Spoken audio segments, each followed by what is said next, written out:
whether you're an investor, you're just simply trying to buy a property, the first step when you engaging with a home is to engage with the agent.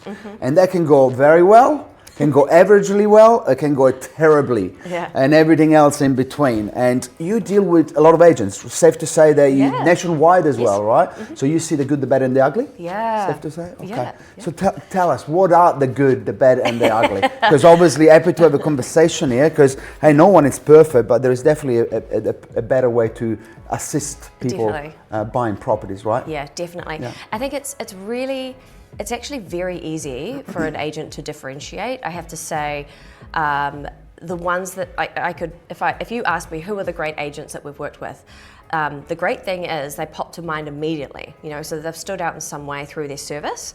Everyone else falls away, you know, like I deal with so many agents around the country.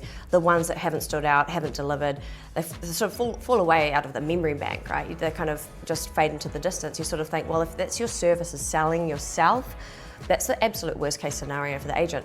As the buyer, the ones that you want to keep working with, so the absolute best in class, are the ones that really listen, right? So when you first encounter an agent, and whether that be calling the agent to see what listings they have, or meeting at an open home of theirs, the one that takes the moment to ask you a few questions, genuinely listen and care, and understand your goal. You know, what is the brief? What are you looking for? It sounds really basic, but it honestly does not happen often. And then to actually, you know, log that somehow. The most important thing is for the buyer to hear and see, you know, you demonstrate through the listings you put in front of that buyer that they do fit the brief. And it doesn't mean it would be perfect that first property is the purchase. But the more that there is a dialogue, so you're feeding properties to the buyer. It's also on the buyers, you know, it's on their responsibility, right, too, to make sure they always give a feedback loop. So that's 101. All my clients, you know, if a contact of mine gives you a lead for whatever reason, gives you a service, you always report back, you know. If you don't, it tells the agent either you're not taking action or you've bought, right?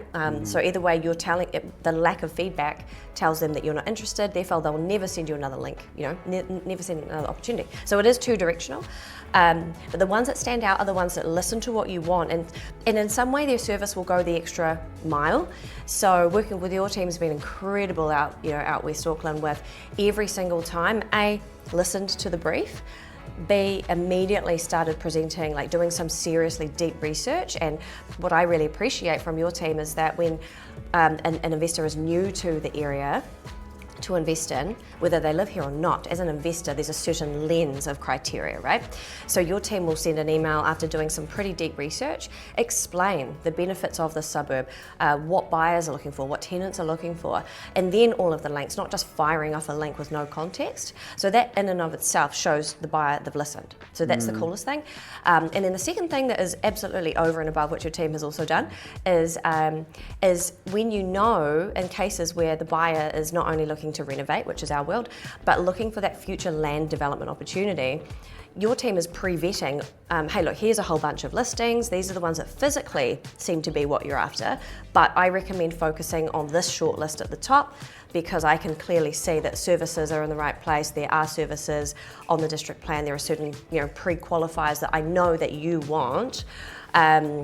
Here are some others as well, but I think you'll want these ones. That's exponentially more service than we see elsewhere.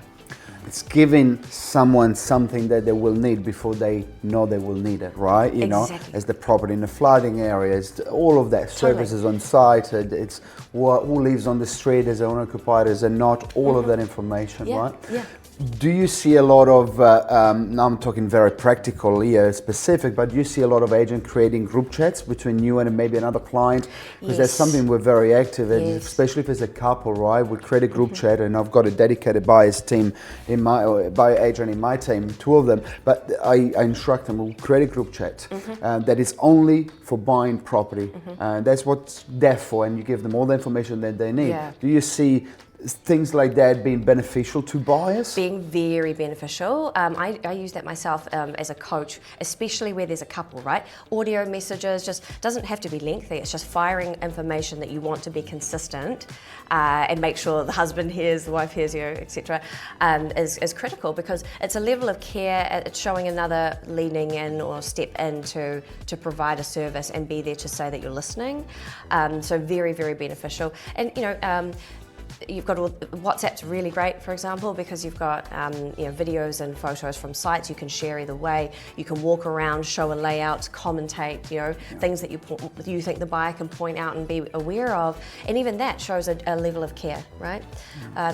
Check this out. This doesn't look like it's original. Same era of the house. I would look into council as to whether that wall should be there or that extra toilet, is that meant to be there? It looks like it's in a funny place, So the agent doing that is already helping the buyer think about things proactively. So that's huge value.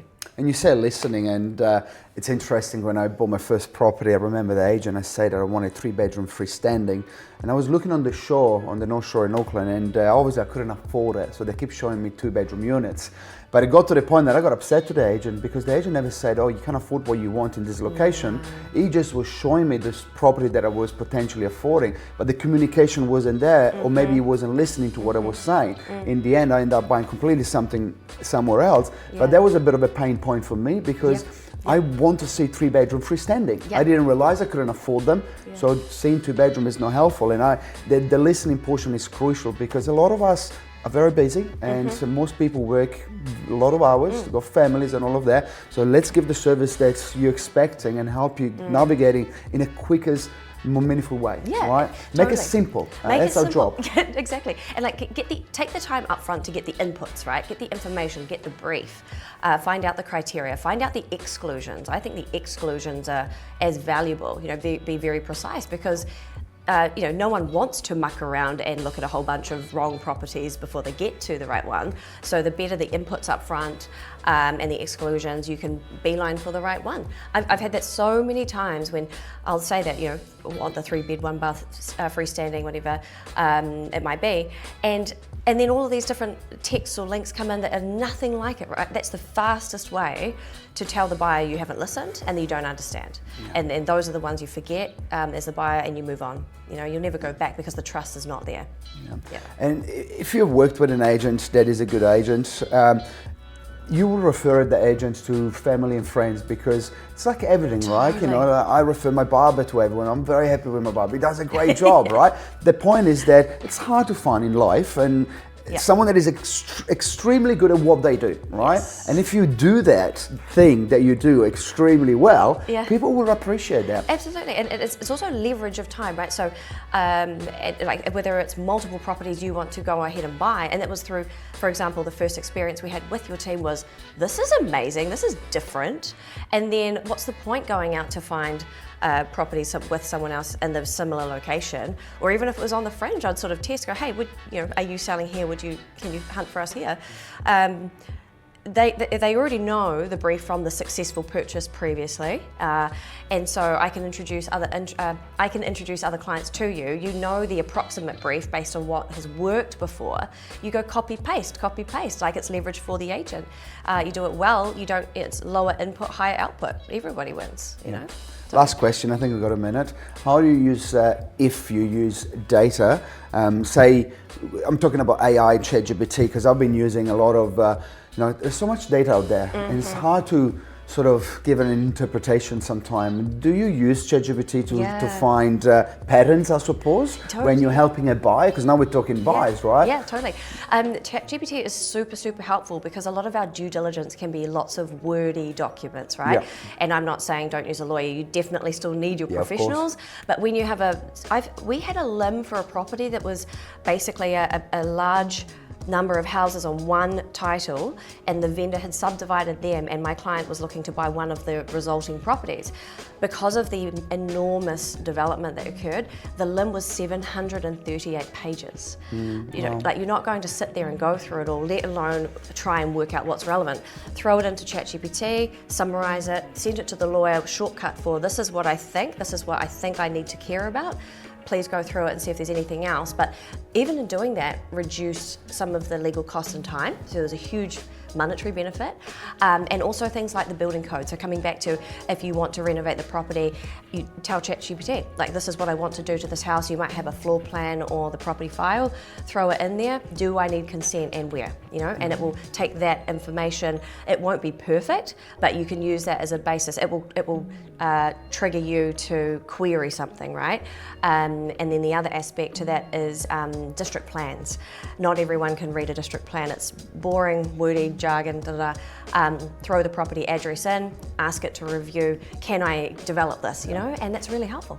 A lot of people are scared, right? They're going to replace us. The way I see it is actually gives us more opportunity to give a better service to our clients. I never replace an agent or someone like coaching, because ChatGPT will never tell you if that's a good investment property or not. It might have an opinion, but the reality is that probably you don't want to trust that. But there's so much that you can do to actually help your clients, right? Yeah, fast track. You know, fast track. Yeah. Fast track. Hey, thanks for watching, Ilse. It was really good to have you back, and I look forward to have another chat in the future. Ilse Wolf, and thanks for watching, everyone.